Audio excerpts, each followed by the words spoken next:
الحمد للہ وکفا وسلام علی عباده الذین اصطفى اما بعد فاعوذ باللہ من الشیطان الرجیم بسم اللہ الرحمن الرحیم لقد من اللہ علی المؤمنین قال النبی صلی اللہ علیہ وسلم ان اللہ جعل العزت والوقار لمن تابع امری وجعل الذلت والصغار على من خالف امری او کما قال علیہ الصلاة والسلام سبحان ربک رب العزت عما یصفون وسلام علی المرسلین والحمد للہ رب العالمین اللہم صلی علی سیدنا محمد وعلی آل سیدنا محمد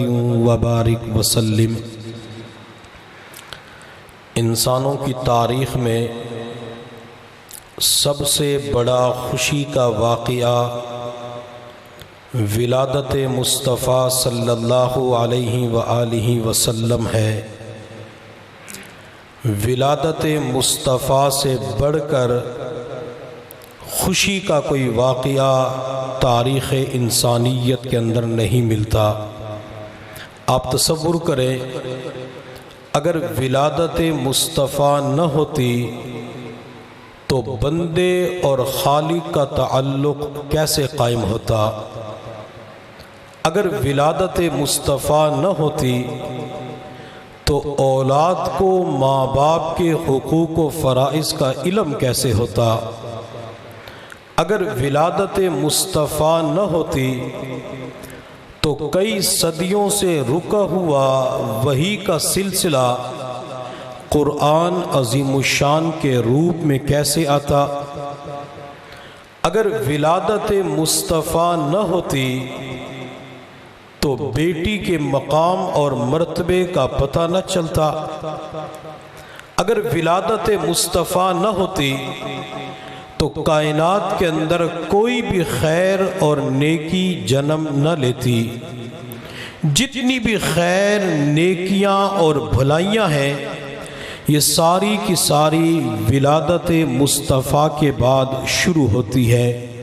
کسی کہنے والے نے کیا خوب کہا، حضور آئے تو سر آفرینش پا گئی دنیا، حضور آئے تو سر آفرینش پا گئی دنیا، اندھیروں سے نکل کر روشنی میں آ گئی دنیا، بجھے چہروں کا زنگ اترا ستے چہروں پہ نور آیا، حضور آئے تو انسانوں کو جینے کا شعور آیا۔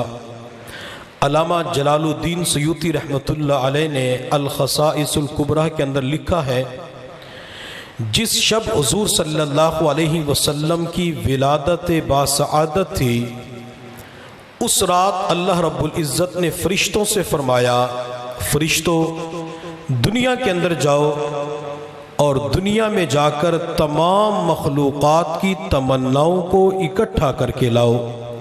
چنانچہ فرشتے دنیا میں آئے، تمام مخلوقات کی چاہت اور تمناؤں کو اکٹھا کر کے اللہ رب العزت کے حضور پہنچے۔ میرے اللہ نے جاننے کے باوجود فرشتوں سے پوچھا، کیا تمنائیں اکٹھی کر کے لے آئے، چاہت اکٹھی کر کے لے آئے؟ جی اللہ لے آئے۔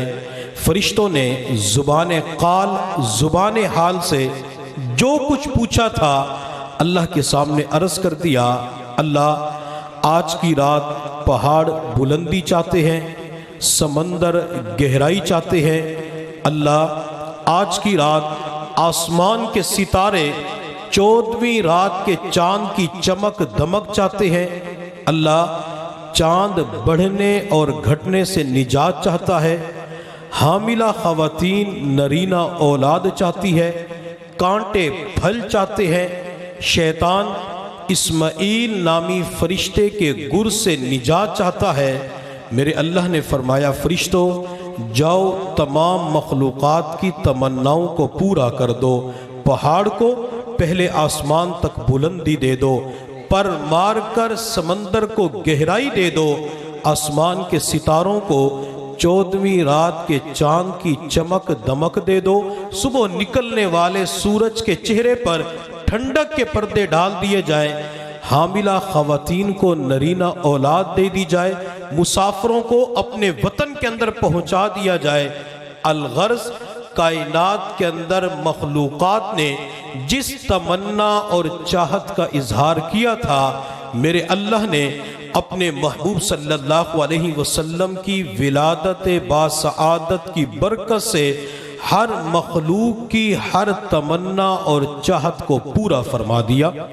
سوچنے کی بات ہے، جس محبوب کی ولادت باسعادت کی برکت سے اللہ نے مخلوقات کی تمناؤں کو پورا فرما دیا، اگر آج اس پیغمبر کے نقش قدم پہ چلا جائے، نبی علیہ السلام کی سنتوں کی اتباع اور پیروی کی جائے، تو مجھے اللہ کی ذات سے قوی امید ہے اللہ دل کی چاہت کو زبان پر آنے سے پہلے پورا فرما دیں گے۔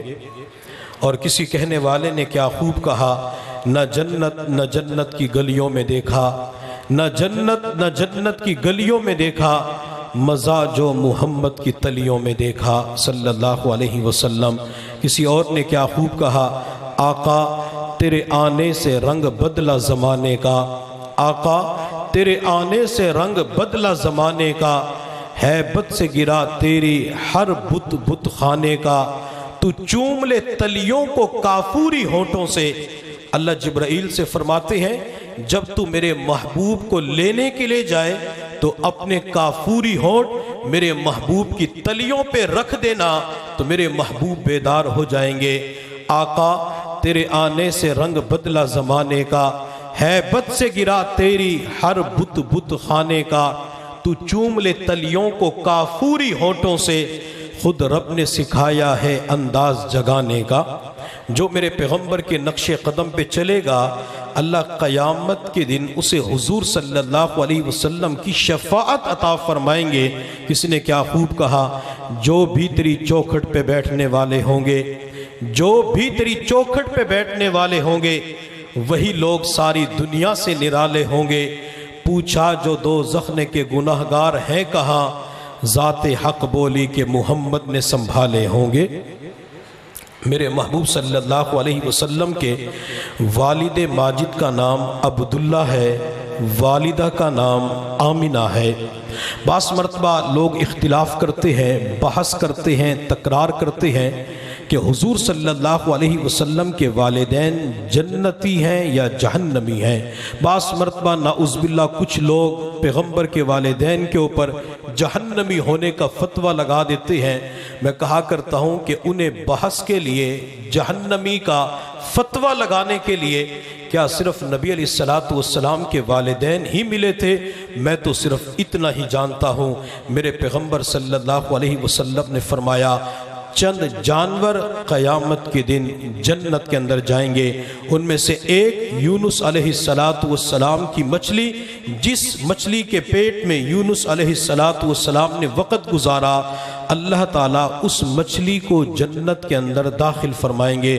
تھوڑی دیر کے لیے ٹھنڈے دل و دماغ سے سوچیں، یونس علیہ السلام چند دن مچھلی کے پیٹ میں گزارتے ہیں، اللہ اس مچھلی کے لیے جنت کا فیصلہ فرما دیتے ہیں، اور جس ماں آمنہ کے پیٹ میں دو جہاں کے سردار محمد مصطفیٰ صلی اللہ علیہ وسلم نے چند مہینے گزارے، کہ اللہ اس ماں آمنہ کے لیے جنت کا فیصلہ نہیں فرمائیں گے؟ اللہ ضرور فیصلہ فرمائیں گے۔ میرے محبوب صلی اللہ علیہ وسلم کے والد ماجد عبداللہ اپنے والد گرامی عبد المطلب کے ساتھ بیت اللہ کے قریب سے گزر رہے تھے۔ بیت اللہ کے پاس ایک خاتون بیٹھی ہوئی تھی، ایک نوجوان لڑکی تھی، وہ عبداللہ کو دیکھ کر قریب آئی اور عبداللہ سے کہنے لگی، عبداللہ میرے ساتھ نکاح کرو۔ عبداللہ نے جواب دیا، میں والدین کی مرضی کے بغیر کچھ بھی نہیں کر سکتا، اور میں تو کسی کام کے سلسلے میں جا رہا ہوں۔ لڑکی نے بارہا منت سماجت کی، عبداللہ نکاح کر لو، ایک رات گزار لو، پھر آگے چلے جانا۔ عبداللہ نے انکار کر دیا۔ عفت اور پاک دامنی کی زندگی گزارنے والے تھے۔ جب آگے گئے تو عبد المطلب نے اپنے بیٹے عبداللہ کا نکاح آمینہ کے ساتھ کروا دیا، رات وہاں پہ گزاری۔ جب وہاں سے واپس آئے، بیت اللہ کے پاس سے گزر رہے تھے، وہی نوجوان لڑکی وہاں بھی موجود تھی۔ بعض سیرت نگاروں نے لکھا ہے یہ ورقہ بن نوفل کی بہن تھی، کسی اور نے کچھ اور بھی لکھا ہے۔ جب عبداللہ اس عورت کے قریب سے گزرے، یہی نوجوان لڑکی عبداللہ کے قریب آئی اور عبداللہ کی پیشانی کی طرف دیکھ کر کہنے لگی، عبداللہ یہ تو بتا رات کہاں گزار کے آیا ہے؟ عبداللہ نے جواب دیا، میری شادی ہو چکی ہے، آمینہ کے ساتھ میں نے وقت گزارا ہے۔ وہ لڑکی خاموش ہو جاتی ہے، اس کی آنکھوں سے ٹپ ٹپ آنسو بہنا شروع ہو جاتے ہیں۔ عبداللہ نے پوچھا کیوں رو رہی ہو؟ نوجوان لڑکی نے جواب دیا، عبداللہ جب تو پہلی مرتبہ یہاں سے گزرا تھا، میں نے تیری پیشانی کے اوپر نبوت کا نور دیکھا تھا، اس نور کو دیکھ کر میں نے تمنا کی تھی میرے ساتھ نکاح کر لو، لیکن نبوت کا نور اب کسی اور عورت کے پاس جا چکا ہے۔ عبداللہ جس کی خاطر بیت اللہ کے پاس میں وقت گزار رہی تھی، وہ نعمت تو کسی اور عورت نے حاصل کر لی۔ میرے محبوب صلی اللہ علیہ وسلم کے والد ماجد عبداللہ چند مہینے آمینہ کے ساتھ گزارتے ہیں۔ مکہ مکرمہ سے ایک تجارتی قافلہ ملک شام کی طرف جا رہا تھا، تو عبداللہ نے آمینہ سے کہا میں بھی چلا جاتا ہوں، فائدہ ہو جائے گا۔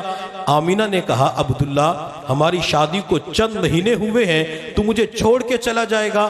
عبداللہ نے کہا آمینہ میں سفر سے ضرور واپس آؤں گا۔ آمینہ نے اجازت دے دی، عبداللہ روانہ ہو گئے۔ جب عبداللہ گھر سے نکل رہے تھے تو آمینہ سے کہا آمینہ جب یہ قافلہ تجارت کر کے مکہ کے اندر داخل ہو، آمد کی گھنٹی بجے تو دروازے کے پیچھے کھڑے ہو کر میرا استقبال کرنا۔ آمینہ نے کہا کہ ٹھیک ہے عبداللہ۔ یہ تجارتی قافلہ ملک شام کی طرف چلا گیا۔ جب سفر سے واپس آیا، مکہ کے اندر داخل ہوا، آمینہ کے کان کے اندر گھنٹی کی آواز پڑی، دروازے کے پیچھے کھڑی ہو جاتی ہے، اپنے خاوند کا انتظار کرتی ہے، اپنے سرتاج اور شوہر کا انتظار کرتی ہے، لیکن عبداللہ گھر کے اندر داخل نہ ہوا۔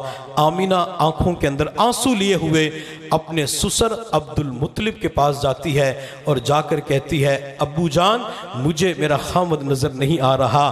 عبداللہ ابھی تک گھر کے اندر داخل نہ ہوئے۔ عبد المطلب نے لوگوں سے معلوم کروایا تو لوگوں نے جواب دیا عبداللہ کی مدینہ کے اندر طبیعت خراب ہو گئی، مدینہ کے اندر رہ چکے ہیں۔ عبد المطلب نے اپنے بیٹوں کو عبداللہ کے پاس مدینہ بھیجا۔ جب بھائی عبداللہ کے پاس پہنچے تو عبداللہ کا انتقال ہو چکا تھا۔ عبداللہ دنیا سے پردہ فرما چکے تھے۔ آمینہ کی عمر 16-17 سال کی تھی۔ آمینہ کی اس وقت کیفیت کیا ہوگی؟ اگر آج اللہ نہ کرے، خدا نہ خواستہ، اگر کوئی والد اپنی بیٹی کی شادی کرتا ہے اور شادی کے چند مہینوں کے بعد وہ لڑکی بیوہ ہو جاتی ہے، اس کے خاوند کا انتقال ہو جاتا ہے، اس نوجوان لڑکی کو کھانا اچھا نہیں لگتا، اسے رات کے وقت نیند نہیں آتی، اسے مشروبات اچھے نہیں لگتے، حتیٰ کہ کئی دن گزر جاتے ہیں، رات کے وقت ماں کی آنکھ کھلتی ہے، بچی کروٹیں بدلتے بدلتے رات گزار دیتی ہے، بچی کی آنکھ میں رات کے وقت بھی آنسو ہوتے ہیں۔ ماں اپنی بیٹی سے پوچھتی ہے بیٹی کیوں رو رہی ہو؟ بیٹی تمہیں نیند کیوں نہیں آ رہی؟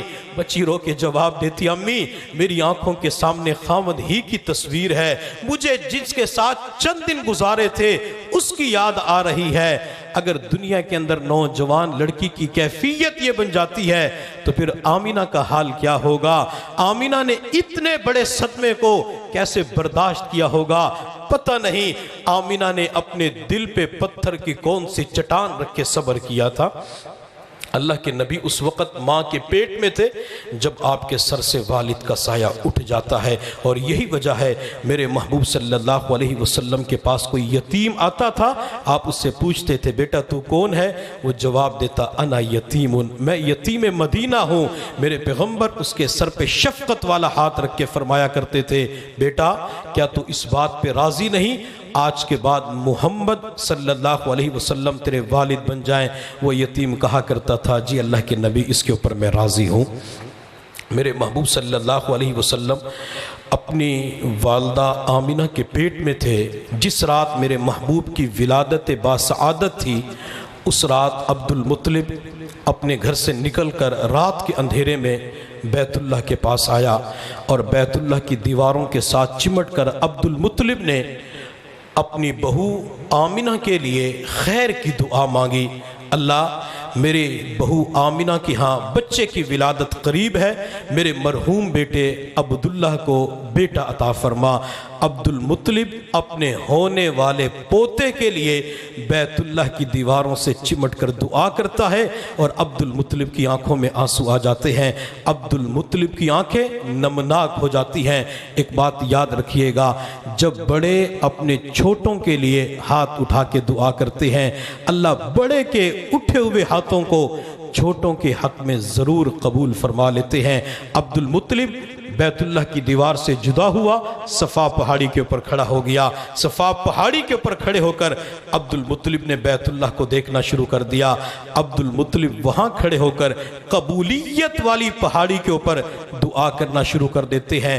میں اس وقت تمام مرد حضرات اور تمام خواتین سے ایک درخواست کروں گا، جہاں اپنے لیے بہت ساری آپ دعائیں کرتی ہیں، مرد کرتی ہیں، وہاں اللہ سے ایک دعا یہ ضرور کیا کریں، اللہ اب تو حرم کے دروازے کھول دے، اللہ اب تو مکہ اور مدینہ کے دروازے کھول دے۔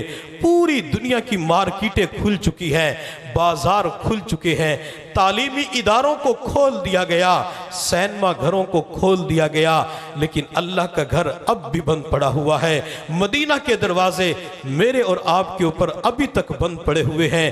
ایک وقت تھا جب لوگ پریشان ہوتے تھے تو کہا کرتے تھے، میں اپنی پریشانیاں لے کے بیت اللہ کے پاس جاؤں گا، بیت اللہ کا غلاف کعبہ پکڑ کے اللہ سے مانگوں گا، اللہ میرے مسائل کو حل فرما دیں گے۔ اور لوگ کہا کرتے تھے، کعبے پہ پڑی جب پہلی نظر، کعبے پہ پڑی جب پہلی نظر، کیا چیز ہے دنیا بھول گیا۔ بندہ پہلی مرتبہ بیت اللہ کو دیکھتا تھا، وہ دنیا کو بھول جایا کرتا تھا، اپنی ذات ہی کو بھول جایا کرتا تھا، اور لوگوں کو پتا تھا کہ بیت اللہ کے پاس مانگی ہوئی دعا اللہ ضرور قبول فرما لیتے ہیں۔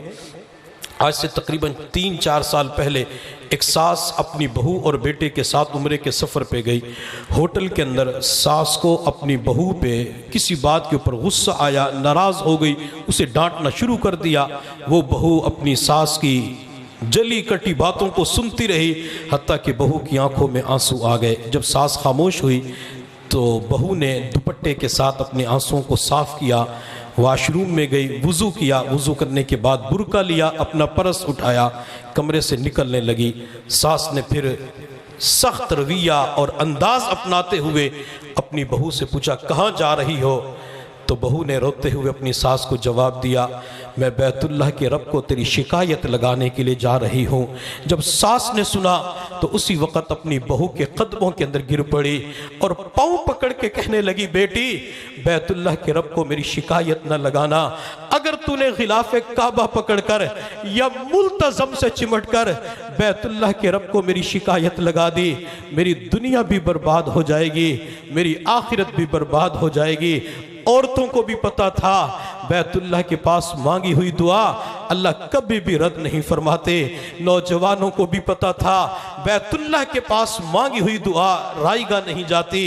بوڑھے کو بھی پتا تھا بیت اللہ کے پاس جو دعا مانگی جاتی ہے اللہ اسے ضرور قبول فرما لیتے ہیں۔ جب ہم بار بار اللہ سے مانگیں گے، اللہ انشاءاللہ حرمین کے دروازے ہم سب کے اوپر کھول دے گا۔ عبد المطلب صفا پہاڑی کے اوپر کھڑے ہو کے دعا کرتا ہے، پھر 2 دروازوں پہ گیا۔ عبد المطلب نے 2 دروازوں پہ جا کے دستک دی۔ ایک دروازے سے خاتون باہر نکلی جسے دنیا ام ایمن رضی اللہ تعالی عنہ کے نام سے جانتی ہے۔ دوسرے دروازے پہ دستک دی، وہاں سے شفا بنت عبداللہ جو حضرت عبد الرحمن بن عوف رضی اللہ تعالی عنہ کی والدہ ہیں وہ باہر نکلی۔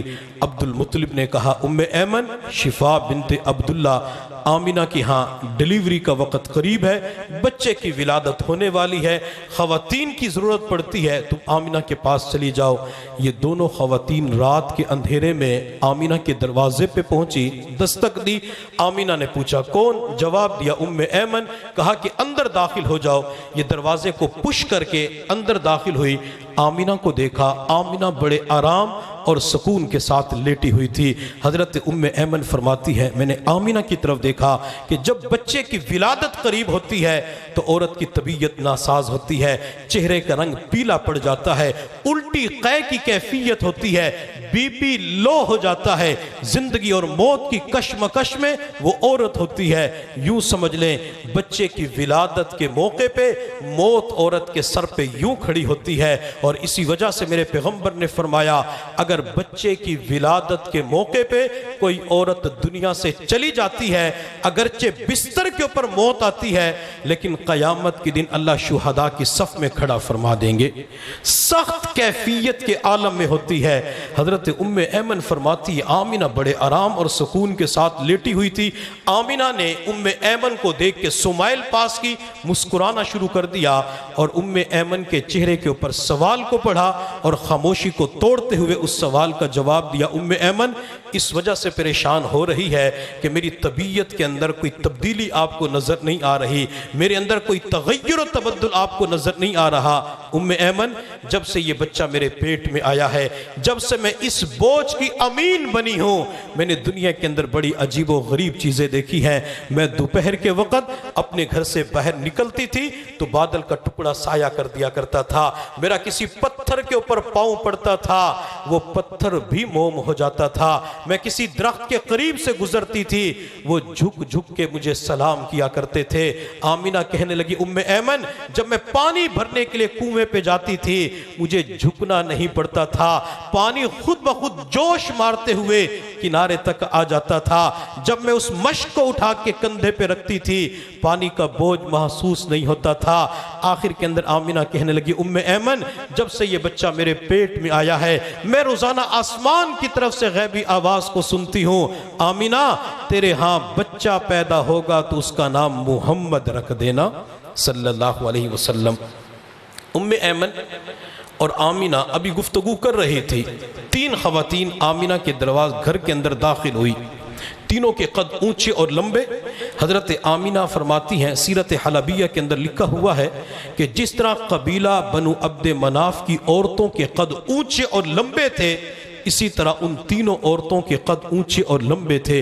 ایک عورت کے ہاتھ میں دودھ کا پیالہ تھا، دوسری کے ہاتھ میں پھولوں کا گلدستہ تھا، اور تیسری عورت کے ہاتھ میں ہلکے سبز رنگ کا لباس تھا۔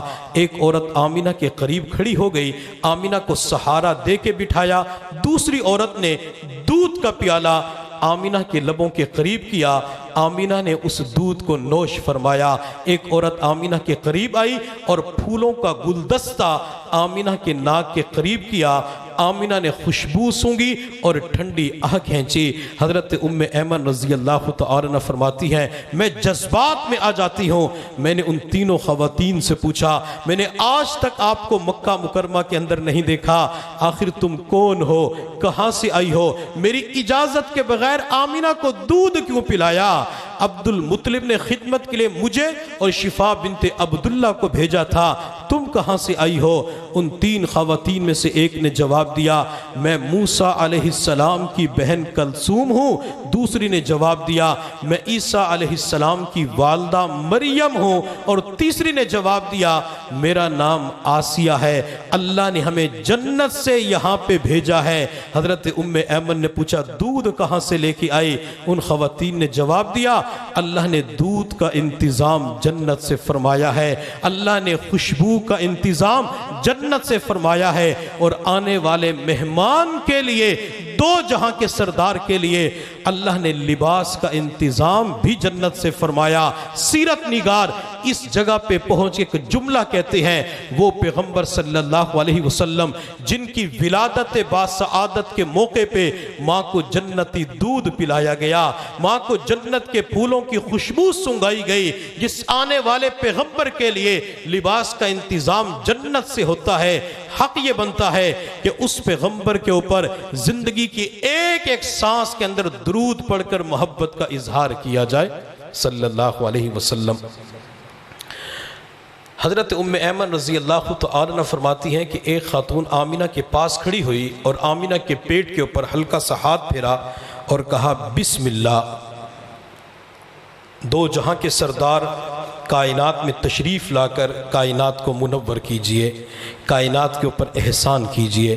چنانچہ 571 عیسوی تھی، یکم جیڑھ تھا، 22 اپریل تھی، ربیع الاول کا مہینہ تھا، صبح کاذب ختم ہو رہی تھی، صبح صادق طلوع ہو رہی تھی، پورے عالم کے اندر روشنی پھیل چکی تھی۔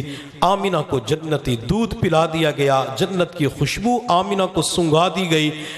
4:20 کا وقت تھا، میرے پیغمبر احمد مجتبیٰ محمد مصطفیٰ صلی اللہ علیہ وسلم کی ولادت باسعادت ہو جاتی ہے۔ آپ دنیا میں تشریف لے آتے ہیں، اور جب میرے محبوب دنیا کے اندر تشریف لائے تو آپ کے چہرے کے اوپر اس وقت مسکراہٹ تھی، آپ اس وقت بالکل نہیں روئے۔ حالانکہ خواتین مرد حضرات جانتے ہیں کہ جب بچے کی ولادت ہوتی ہے، ہر پیدا ہونے والا بچہ ضرور روتا ہے۔ اگر بچہ نہ روئے تو اسے دائیں بائیں کر کے دایا، نرس، ڈاکٹر رلانے کی کوشش کرتے ہیں، یا چٹکی کاٹتے ہیں، یا تھپکی مارتے ہیں تاکہ یہ بچہ روئے اور ماں کے چہرے کے اوپر مسکراہٹ آئے، بچہ روئے ماں کی پیشانی کے اوپر چمک آئے۔ ہر پیدا ہونے والا بچہ روتا ہے، لیکن آمینہ کے آنگن میں، آمینہ کے صحن میں ایک ایسا بھی عجیب بچہ آیا جو بالکل نہیں روتا، وہ آ کے سمائل پاس کرتا ہے، مسکراتا ہے۔ آخر وجہ کیا ہے؟ اس کی وجہ یہ کہ جب کوئی بچہ دنیا میں آتا ہے تو اس کی پیشانی کے اوپر موت کا وقت لکھ دیا جاتا ہے۔ بچے کی سب سے پہلی ملاقات اسرائیل سے ہوتی ہے۔ اسرائیل بچے کو دیکھ کر کہتا ہے، یہ تیری اور میری پہلی ملاقات ہے، اب اتنے سالوں کے بعد ایک مرتبہ پھر تیری روح قبض کرنے کے لیے آؤں گا۔ بچہ اپنی موت کا سن کر رونا شروع کر دیتا ہے۔ میرے پیغمبر کا معاملہ کیا تھا؟ میرے محبوب کی جب ولادت باسعادت ہوئی، آپ کی پیشانی کے اوپر موت کا وقت نہیں لکھا ہوا تھا۔ میرے محبوب کی سب سے پہلی ملاقات حضرت اسرائیل سے نہیں ہوتی بلکہ جبرائیل سے ہوتی ہے۔ جبرائیل آپ کو دیکھ کے مسکرا پڑتے ہیں، آپ جبرائیل کو دیکھ کے مسکرا پڑتے ہیں۔ اور دوسری وجہ، جب بچہ دنیا میں آتا ہے تو شیطان بچے کے پاس آ کر اس کے کولہے کے اندر انگلیاں مارنا شروع کر دیتا ہے تاکہ یہ بچہ روئے، اور شدت رونے کی بنا پہ منہ کھولے تو میں اپنی شیطانی انگلی بچے کے حلق میں ڈال کر شیطانی اثرات بچے میں منتقل کروں۔ اب شیطان اپنا کام کرتا ہے۔ ہماری مائیں، بہنیں اور بیٹیاں جب بچے کو زیادہ روتے ہوئے دیکھتی ہیں تو کہتی ہیں اس کے اوپر کسی چڑیل کا اثر ہو گیا، کسی جن کا اثر ہو گیا، کسی اور مخلوق کا اثر ہو گیا۔ وہ کسی اور مخلوق کا اثر نہیں ہوتا، وہ شیطان کی گندی حرکت ہوتی ہے۔ شیطان اپنا کام کرتا ہے۔ میرے پیغمبر نے فرمایا، تم رحمان کے بندے ہو، رحمان والا کام کرو۔ شیطان کولے کے اندر بچے کے انگلیاں مارتا ہے، تم کانوں کے اندر انگلیاں ڈال کر بچے کے کان میں آذان دینا شروع کر دو۔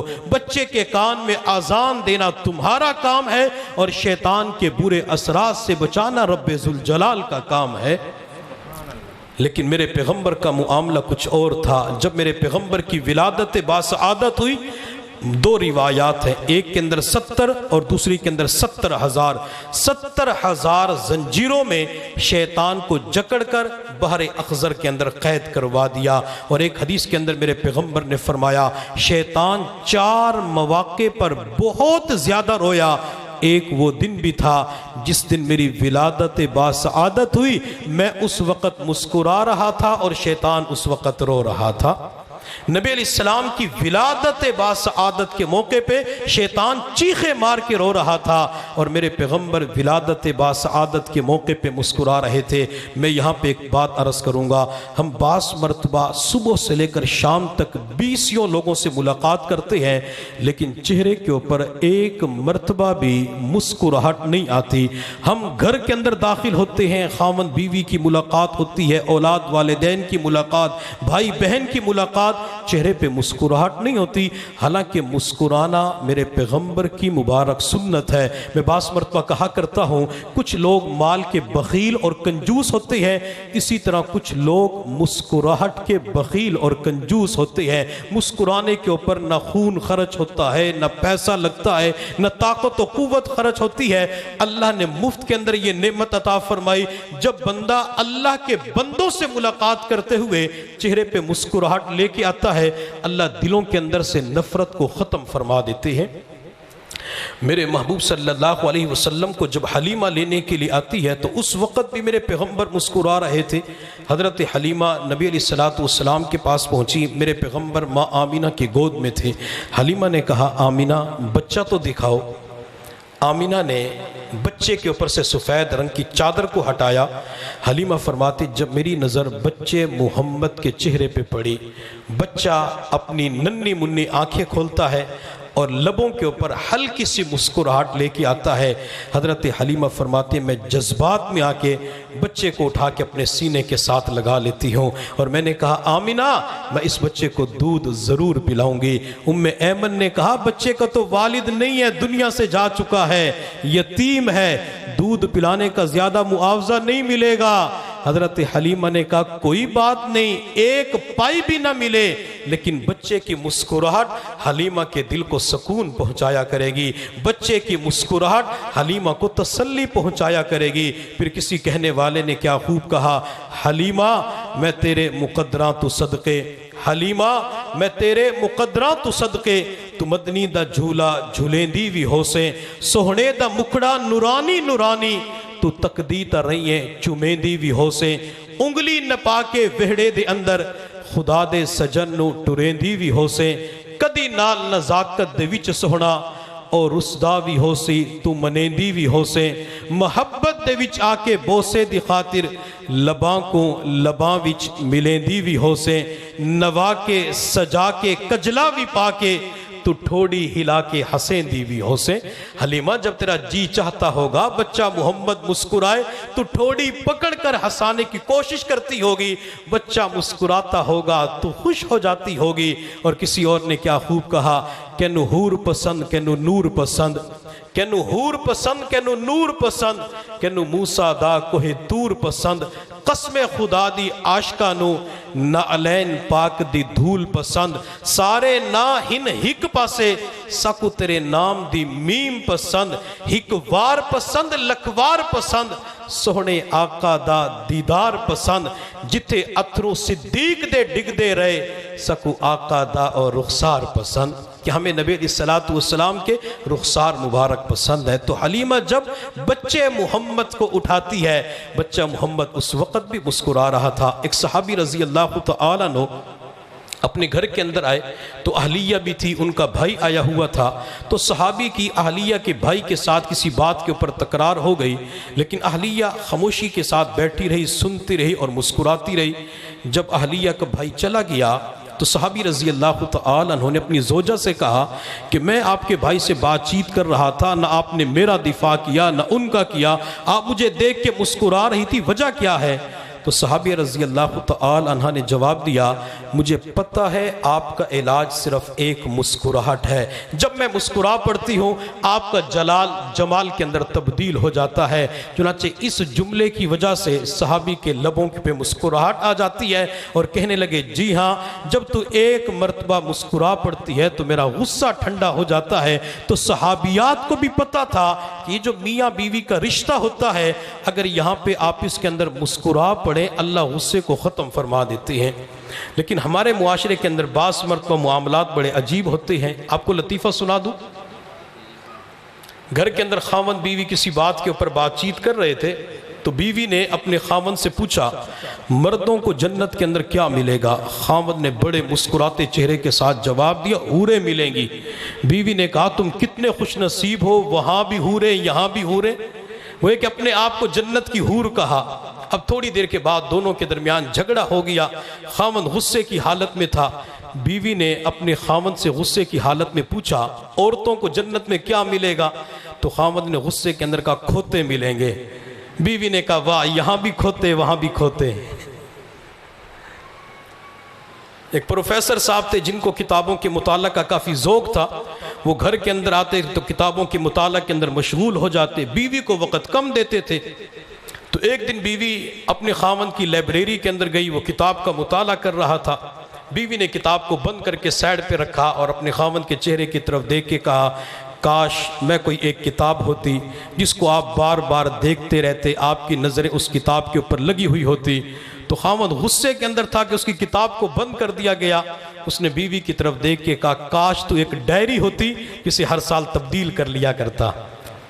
تو ہماری تو غصے کے اندر کیفیت یہ بن جاتی ہے، لیکن اگر غصے کے وقت بھی ہلکی سی مسکراہٹ لبوں کے اوپر لائی جائے تو اللہ بہت ساری نفرتوں کو، لڑائی جھگڑوں کو ختم فرما سکتے ہیں.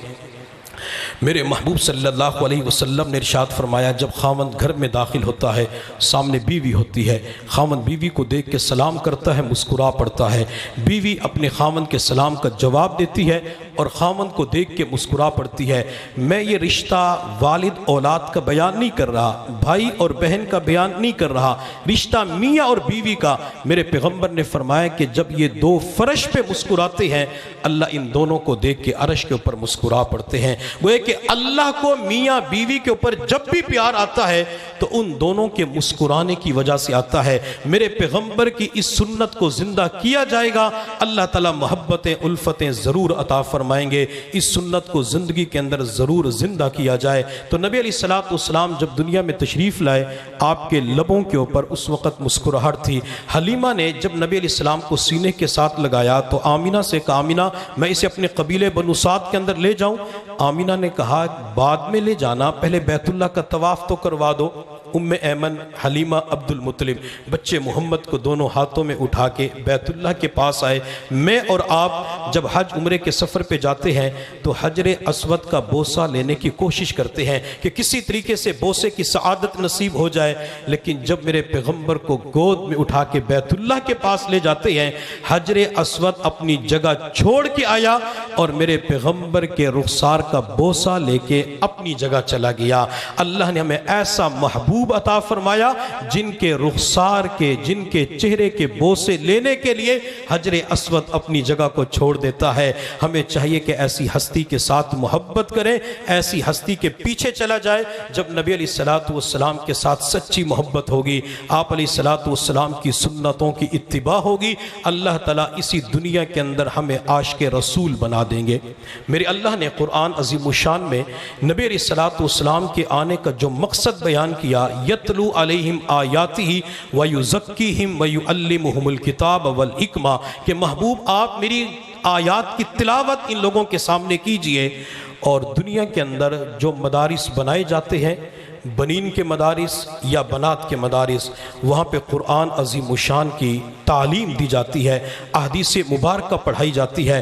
اور یہ میرے پیغمبر صلی اللہ علیہ وسلم قیامت تک کے لیے معجزہ ہے کہ قرآن عظیم الشان اپنی اصلی حالت کے اندر موجود ہے اور انشاءاللہ قیامت تک کے لیے موجود رہے گا. میرے پیغمبر کا دوسرا معجزہ وہ احادیث مبارکہ ہے، وہ ذخیر احادیث ہے. ذخیر احادیث یہ قیامت تک کے لیے باقی رہیں گی. اور جو قرآن احادیث کی تعلیم دینے والے ہیں، جنہیں علماء کہا جاتا ہے، اللہ ان کی بھی حفاظت فرمائیں گے. اور جس جگہ پہ ان قرآن و حدیث کی تعلیم دی جاتی ہے انہیں مدارس عربیہ کہا جاتا ہے، اللہ تعالیٰ ان کی بھی حفاظت فرمائیں گے. تو میری تمام حضرات سے درخواست ہے کہ اپنے بچوں کو جہاں سکول، کالج، یونیورسٹی کی تعلیم دلواتے ہیں، اپنے بچوں اور بچیوں کو مدرسے کی تعلیم ضرور دلوائیں، مدرسے کے اندر ضرور بھیجیں.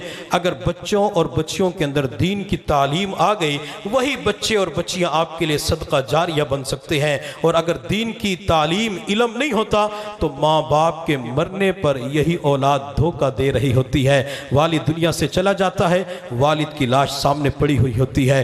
امام صاحب اعلان کرتے ہیں کہ تیسری تکبیر کے بعد دعا پڑھی جائے گی، لیکن اس بچے کو، بیٹے کو، وارث کو دعا نہیں آتی. وہ امام صاحب کے قریب آ کے پوچھتا ہے، امام صاحب مجھے تو اللہم اغفر لحینا و میتنا و شاہدنا یہ دعا نہیں آتی، میں کیا پڑھوں؟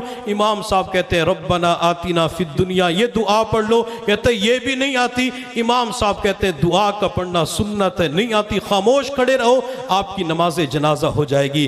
کتنا بڑا فراڈ اور دھوکہ ہوتا ہے. باپ دنیا سے جا چکا ہے، ماں دنیا سے جا چکی ہے، لیکن مرنے پر اسے دعا نہیں دے سکتا، مرنے پر اس کے لیے دعا نہیں کر سکتا.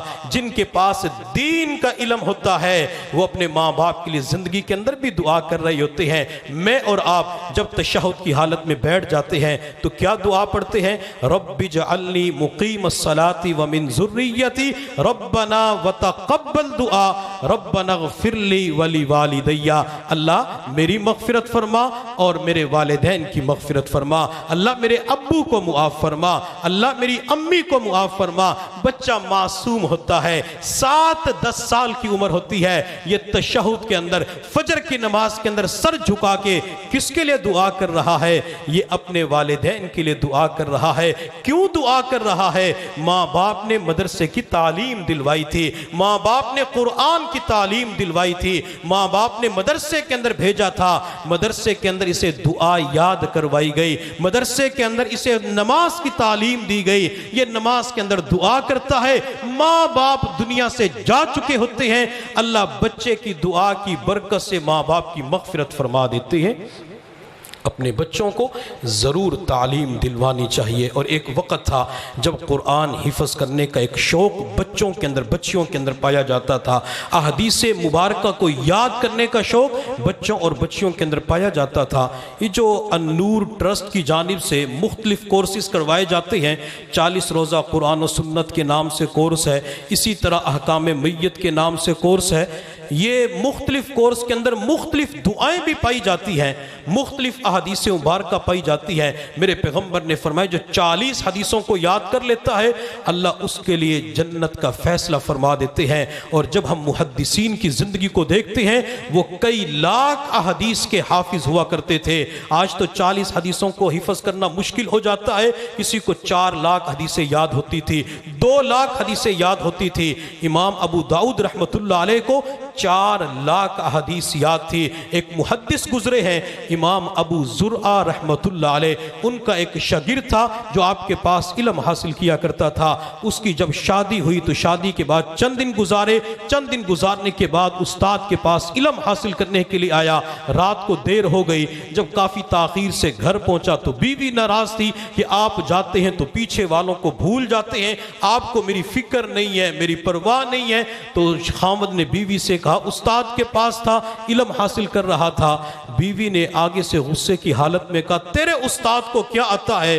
جب بیوی نے خاوند کے سامنے استاد کی بات کی، خاوند کو اور زیادہ غصہ آیا، تو بیوی کی طرف دیکھ کے کہا اگر میرے استاد کو 1 لاکھ احادیث یاد نہ ہو تو تجھے 3 طلاقیں۔ اب خاوند نے غصے کی حالت میں یہ جملہ بول دیا تو بیوی بھی پریشان، خاوند بھی پریشان کہ جب وہ غصے کی حالت میں تھی تو مجھے کنٹرول کرنا چاہیے تھا، جب میں غصے میں تھا تو اسے کنٹرول کرنا چاہیے تھا۔ رات علیحدگی کے اندر گزاری، صبح یہ شاگرد اپنے استاد کے پاس گیا اور کہا استاد محترم یہ سیاہ کارنامہ سر انجام دے دیا، آپ بتائیں میری بیوی کو طلاق ہوئی یا نہ ہوئی؟ تو امام ابو زرعہ رحمت اللہ علیہ نے مسکراتے چہرے کے ساتھ فرمایا جا اپنی بیوی کے ساتھ وقت گزار، تیرے استاد کو 1 لاکھ احادیث اس طرح یاد ہے جس طرح لوگوں کو سورہ فاتحہ یاد ہوتی ہے۔ احادیث مبارکہ کو یوں محفوظ کیا جاتا تھا گویا کہ ان کا دماغ ایک کمپیوٹر بن چکا تھا۔ امام بخاری رحمت اللہ علیہ کو دیکھ لیں، امام بخاری کو کتنی احادیثیں یاد تھی۔ امام بخاری رحمت اللہ علیہ نے صحیح بخاری شریف کو مرتب کر دیا۔ اللہ نے اس کتاب کو ایسی قبولیت پوری دنیا کے اندر عطا فرمائی، جب تک کوئی طالب علم اس بخاری شریف کو نہ پڑھے اس وقت تک وہ مکمل عالم نہیں بن سکتا۔ امام بخاری کا واقعہ یاد آیا، امام بخاری کی زندگی آخر کے اندر مجاہدوں والی گزرتی ہے۔ امام بخاری رحمت اللہ علیہ اپنے بخارا کو چھوڑ کر نیشہ پور کی طرف تشریف لے جاتے ہیں، اپنے درس حدیث کا حلقہ لگایا، لیکن مسئلہ خلق قرآن کے اوپر آپ کو نیشہ پور سے نکال دیا گیا۔ امام بخاری بخارا کے اندر آئے تو بخارا کے گورنر خالد نے امام بخاری سے کہا میرے بچوں کو علیحدہ وقت دیا کرو، پڑھایا کرو۔ امام بخاری نے کہا میں علیحدہ وقت نہیں دے سکتا، سب کے ساتھ اکٹھا پڑھایا کروں گا۔ ناراض ہو گیا، امام بخاری سے کہا میرے بخارا سے نکل جائیں۔ امام بخاری رحمت اللہ علیہ بخارا سے نکل کر سمرقند کی طرف تشریف لے جاتے ہیں۔ جب سمرقند کے علماء کو پتہ چلا کہ امام بخاری سے بخارا کا گورنر ناراض ہو گیا تو پیغام بھجوایا امام بخاری ہمارے علاقے کے اندر نہ آئیں، کسی اور طرف تشریف لے جائیں۔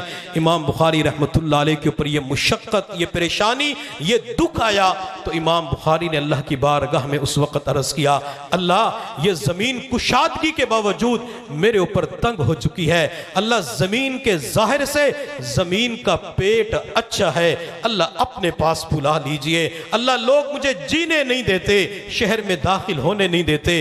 امام بخاری رحمۃ اللہ علیہ بخارا سے 22 میل کے فاصلے پر اپنی خالہ کے گھر تشریف لے جاتے ہیں اور وہیں پر امام بخاری کا انتقال ہو جاتا ہے۔ امام بخاری کا اصل نام محمد بن اسماعیل تھا۔ جب وہ دنیا سے پردہ فرما گئے تو کسی محدث نے خواب کے اندر نبی علیہ السلام کی زیارت کی، اللہ کے نبی کے ساتھ صحابہ کرام بھی تھے۔ اس محدث نے عرض کیا، یا رسول اللہ لگتا یہ ہے کہ آپ کسی کا انتظار فرما رہے ہیں۔ میرے محبوب صلی اللہ علیہ وسلم نے فرمایا، ہاں میں اپنے بیٹے محمد بن اسماعیل امام بخاری کا انتظار کر رہا ہوں۔ یہ اللہ بندے کو انعامات سے نوازتے ہیں۔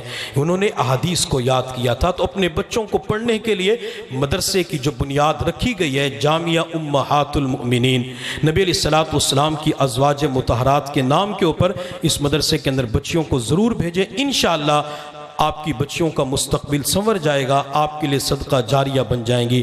اللہ رب العزت کی بارگاہ میں دعا ہے، اللہ تعالی ہم سب کو سمجھنے اور عمل کرنے کی توفیق عطا فرمائے۔ اللہ تعالی ادارے کو قبولیت عامہ اور تامہ نصیب فرمائے۔ وآخر دعوانا ان الحمد للہ رب العالمین۔